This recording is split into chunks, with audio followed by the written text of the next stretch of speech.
Hi guys, it's always a pleasure to listen to the polling expert Sir John Curtice because he's been right time and time again when it comes to how political parties are really performing. Sir John spoke to Times Radio for almost a quarter of an hour about the rise of reform, the decline of the Tories, and what this means for the future of politics in Westminster. But this segment towards the end was perhaps the most interesting. He explained how Labour, sitting in the centre, are losing support to both reform, but more so to the Greens and the Liberal Democrats. And while the collapse of the Tories helped them last year, the rise of reform still poses a major headache. Have a listen.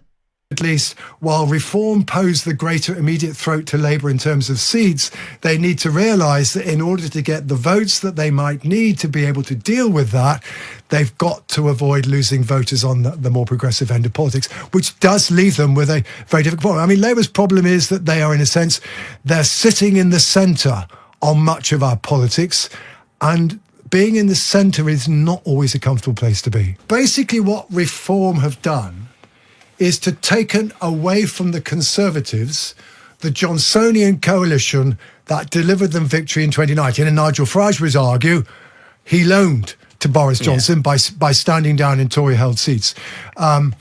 And that now, therefore, as a result, that section of our society which swung behind the Conservatives in 2019 have now swung behind Reform. And that is still a significant section which at the moment, because it's now concentrating behind Reform, as opposed to being fragmented between the Conservatives and Reform 12 months ago, now present a challenge, frankly, to all of the other parties. One of the things that Labour fundamentally failed to do between 2019 and 2024 was to significantly increase its support, relatively speaking, amongst those who voted Leave. So, I mean, if you take people's current preferences on the EU, around 80% of the people who voted Labour who voted Labour last summer are people who say they would vote to rejoin. So, I mean, insofar as there is a so-called red wall vote that Labour have, and they've got some, frankly, probably Reform have already milked it. It does look to me as that support Labour proportionately are losing somewhat more ground amongst Leavers amongst Remainers, but Labour's problem is they're losing ground amongst both groups. Nigel Farage's road to number 10 is A, to carry on doing what he's doing, B, eventually he has to come up with more in the way of a governmental programme, and C, hope that the incumbent government fails to improve the economy, fails to turn around the health service, and therefore, as a result, we are looking at an electorate which is still deeply unhappy and might therefore try something else. His problem, of course, is that not all of those things are in his hands to control. Well said. So I like the latter part where he said, this is what is on the cards for Nigel Farage. If the Labour Party fail, if the Labour government fail to turn things around, if they fail to improve the health service, if they fail to improve people's lives materially, then this will open the door for Farage. And this is what we've been saying for so long.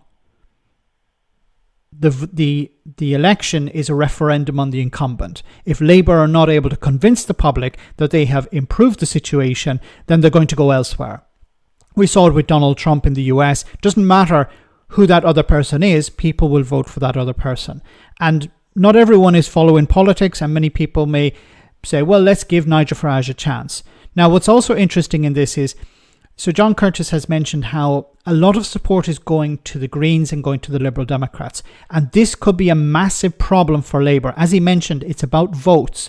Because while the focus is on, polling, Reform are leading in the polls, or in some constituencies they're coming second to Labour. Now, if Labour continue to hemorrhage support to the Liberal Democrats or to the Greens, that may result in them not getting enough to hold on to the seat.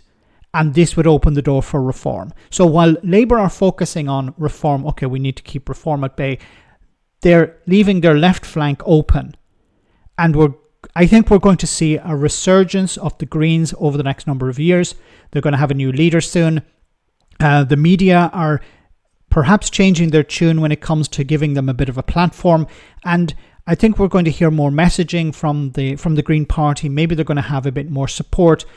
And there's growing support within Labour to look to an alternative. And if the likes of Keir Starmer and Morgan McSweeney don't listen to that, don't listen to what's happening within the Labour Party, within the backbenchers and within the party itself, they're going to lose support to the Liberal Democrats and the Greens. Now, this was not an issue back in 2019, or it wasn't really an issue in 2024, because the support was, well, Labour or Conservative. Yes, there were the Liberal Democrats and the Greens, and in England I'm talking about, and the Brexit Party. But Farage convinced his voters to back the Conservatives in 2019, and that helped get the Tories over the line. Now what's happening is Tories are switching to reform. Now, while that may be music to the ears of the Labour Party, well, if reform become a huge party and you're hemorrhaging votes on the left, then you're going to come in second place to reform.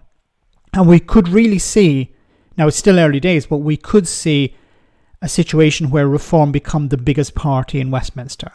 An insane scenario, but it's possible because of these factors, because Labour are not delivering, they're not